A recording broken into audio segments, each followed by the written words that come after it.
서서히 일하는 사람들 시리즈는 시리즈지만 사실 내용도 다 다르고 공통점이라는 거는 직업이 두 개가 교차되거나 직업들이 이렇게 계속 올라타면서 바뀌는 그런 순서를 갖고 있는 그런 시리즈고 2015년도에 작업이 시작된 것 같은데 그 전해에 해외 전시들이 조금 있어서 해외에 체류하는 시간들이 좀 많았었어요. 도쿄에 갔는데 도쿄는 특히 또 왜 정복 같은 걸 입고 이렇게 문 앞에서 지키는 분들이 좀 많잖아요. 그래서 이 사람이 앞을 지키는 사람이다라는 걸 더 명확하게 알 수 있는데 아침에 들어갈 때도 그 사람은 거기 서 있고 저녁에 나올 때도 그 사람이 거기 서 있어요. 항상 이걸 한 건 아니고 앞에 뭔가 다른 일을 했을 수도 있겠다. 서 있으면서 그런 생각을 하지 않을까? 뭐 그런 생각을 했었고 그 뒤로부터 앞에 뭔가 직업이 있다가 그 다음에 직업이 바뀐 사람들 그 바뀐 사람들이 어떻게 하루를 보낼까?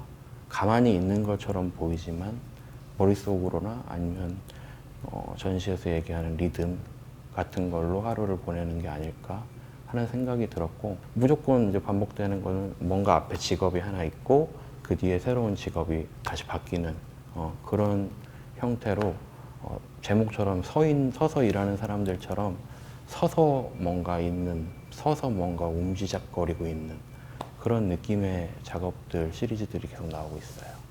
빙수 가게를 하는 이분은 이제 배우였으니까 뭔가 주목받아야 되고 반짝반짝 거리는 거에 익숙할 것 같고 그리고 일이 없었으니까 항상 두리번거렸을 거고 그리고 눈치가 되게 빨랐을 거고 뭐 이런 상상들을 했어요. 그러니까 캐릭터 같은 것들을 만들 때 이 사람이 어떻게 지냈을까에 대한 표현은 아주 사소한 습관, 코를 훌쩍거린다든지 뭐 가끔씩 뭐가 있을까요? 차를 탈 때 항상 뭐 뒷좌석에 탄다든지 뭐 그런 되게 사소한 것들로 그게 쌓여서 조형적으로나 아니면 이야기적으로나 어떤 캐릭터가 되게 매력적으로 나오는 거잖아요. 뭐 그냥 가까이도 가보고 멀리도 가봤는데 가상의 이 인물이 머리를 이렇게 내밀고 손님이 오나 안 오나 막 이렇게 두리번거릴 수도 있고 뭐 더 가까이 가보면 눈을 희번떡거리면서 막 반짝반짝반짝 하면서 막 이럴 수도 있고 그리고 또 밤에 늦게까지 또 장사를 할 거라고 생각이 드니까 또 불을 그렇게 반짝반짝 켜야 되고 그래서 그 재료들이나 형태들은 그냥 이 사람들이 오는 그 단락단락의 어떤 했을 것 같은 그런 뉘앙스들을 그냥 다 갖다가 이렇게 조형적으로 뒤섞어 놓은 거예요.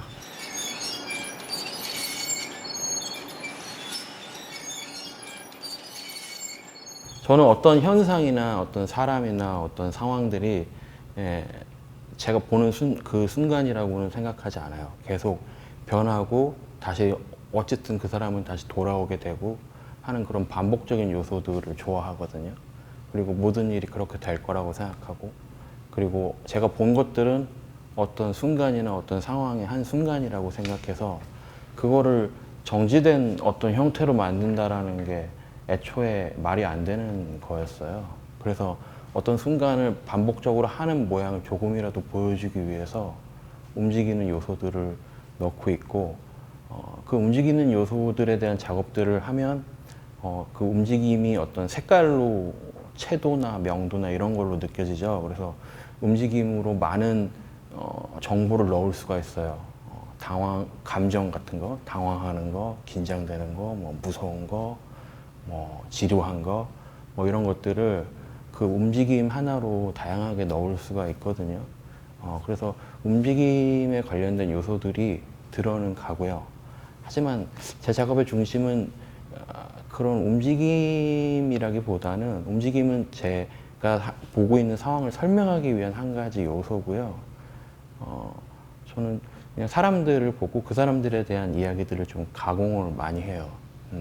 그 사람들을 하나로 한 가지로 그 순간으로 보지 않기 위해서 여러 가지로 생각들을 좀 해보고 그런 것들에 좀 관심이 많아요. 그래서 이야기들을 만들고 그 이야기들에게 어떤 순간을 보여주기보다는 어떤 그런 과정이나 그 상황, 좀 시간을 가진 상황들을 좀 보여주려고 하죠.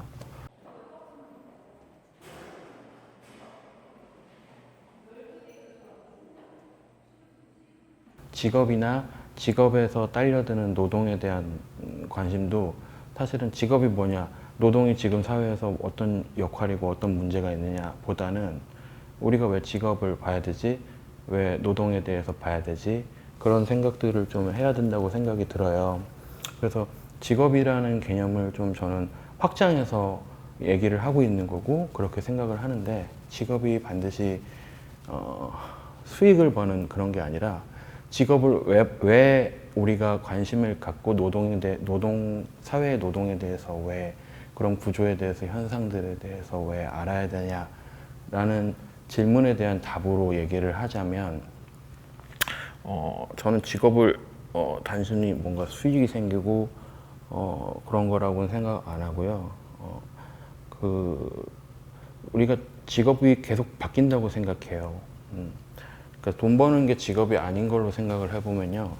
엘리베이터를 다들 타고 올라왔다면 엘리베이터를 타고 올라오는 그 과정 자체가 직업이라고 생각해보면 나도 타봤고 얘도 타봤고 쟤도 타봤고 그리고 내일도 탈 것이고 이런 반복이 된다면 어느 날 엘리베이터에 물이 새요. 그러면 우리가 엘리베이터에 물 새는 거에 대해서 같이 이야기를 해볼 수가 있거든요. 그러니까 내 직업이 저 사람의 직업이 될 수도 있다라는 생각이에요. 그러니까 그런 식으로 순간순간 짧게 누군가의 선배나 후배나 어떤 그것들이 다 직업, 엘리베이터 타는 거, 계단 오르는 거, 어느 동네까지 이동하는 거, 차를 모는 거, 숨 쉬는 거, 이런 게 다 직업이라고 한번 좀 크게 생각을 해보면 모든 것이 다 이렇게 간섭되어 있으니까 그거에 대해서 이야기를 나눌 수 있고 그거에 대해서 서로 이렇게 도와줄 수 있는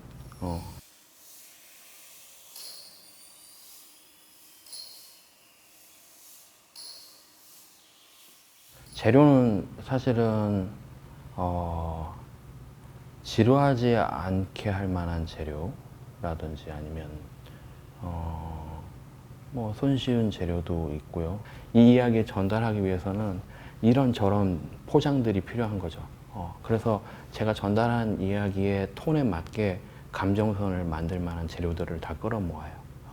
그래서 실을 감는 것도 여러 가지가 있어요. 균일하게 감을 것인지, 약간 삐뚤빼뚤하게 감을 것인지, 목재를 쓰는데 저는 가장 큰 부분들은 자를 이용해서 하지만 나머지 것들은 그냥 눈대중으로 이렇게 배치를 하고 하면서 이런 균형들을 계속 깨려고 노력하거든요. 움직이지 않는, 뭔가 움직임에 문제가 없는 선에서. 나무 자체가 이미 시간성을 가지고 있는 재료고 나무 하나하나마다 회화적이기 때문에 제가 전달하려는 감정들을 만들어내기 너무 쉬운 소재예요. 실도 그렇고.